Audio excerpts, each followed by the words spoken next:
નમસ્કાર દર્શક મિત્રો, હું છું રૂપલ લોણીચિયા. સંપૂર્ણ ન્યૂઝમાં આપનું સ્વાગત છે. પાલનપુર નગરપાલિકાએ શહેરમાં પ્લાસ્ટિક વપરાશ અને ગંદકી વિરુદ્ધ મોટી કાર્યવાહી કરી છે.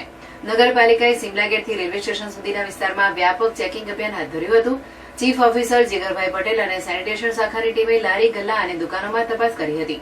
આ દરમિયાન પ્લાસ્ટિકની થેલીનો ઉપયોગ કરતા વેપારીઓ અને જાહેરમાં ગંદકી ફેલાવનારા લોકો સામે કડક કાર્યવાહી કરવામાં આવી હતી.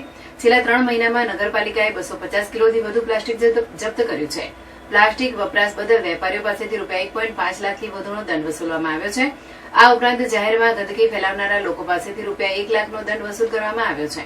નગરપાલિકાની આ કાર્યવાહીથી વેપારીઓમાં ફફડાટ ફેલાયો હતો. આ અભિયાન હેઠળ પ્લાસ્ટિકની થેલીનો ચીજવસ્તુઓનું વેચાણ કરતા તમામ વેપારીઓ સામે દંડાત્મક કાર્યવાહી કરવામાં આવી છે. આ અંગે પાલનપુર નગરપાલિકા ચીફ ઓફિસર જીગરભાઈ પટેલે જણાવ્યું હતું કે શહેરમાં છેલ્લા 3 માસથી પ્લાસ્ટિક મુક્ત અભિયાન તેમજ સ્વચ્છતા અભિયાન હાથ ધરવામાં આવેલું છે. તેમાં 3 માસના સમયગાળામાં 250 કિલો કરતા વધારે પ્લાસ્ટિકનો જથ્થો જપ્ત કરવામાં આવ્યો છે. તેમજ 1.5 લાખથી વધારે દંડ વસૂલ કરવામાં આવ્યો છે. જાહેરમાં ગંદકી કરનાર વ્યક્તિઓ પાસેથી 1 લાખ ઉપરાંત દંડ વસૂલ કરવામાં આવ્યો છે. તેમજ જુદી જુદી સ્વૈચ્છિક સંસ્થાઓ સાથે પણ બેઠકો કરી તેમને પણ અભિયાનમાં જોડવામાં આવ્યા છે. જ્યારે શહેરની 25 જેટલી સોસાયટીઓ પણ આ પ્લાસ્ટિક મુક્ત અભિયાનમાં જોડાયેલી છે.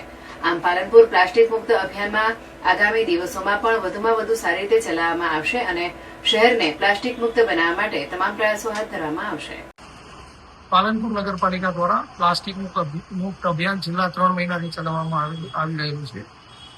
છેલ્લા 3 માસમાં લગભગ 250 કિલોથી વધારે પ્લાસ્ટિક જપ્ત કરેલું છે અને 1.5 લાખ કરતા વધારે દંડ માત્ર પ્લાસ્ટિક જપ્તી બાબતે 1.5 લાખ કરતા વધારે દંડ વસૂલ કરવામાં આવેલો છે.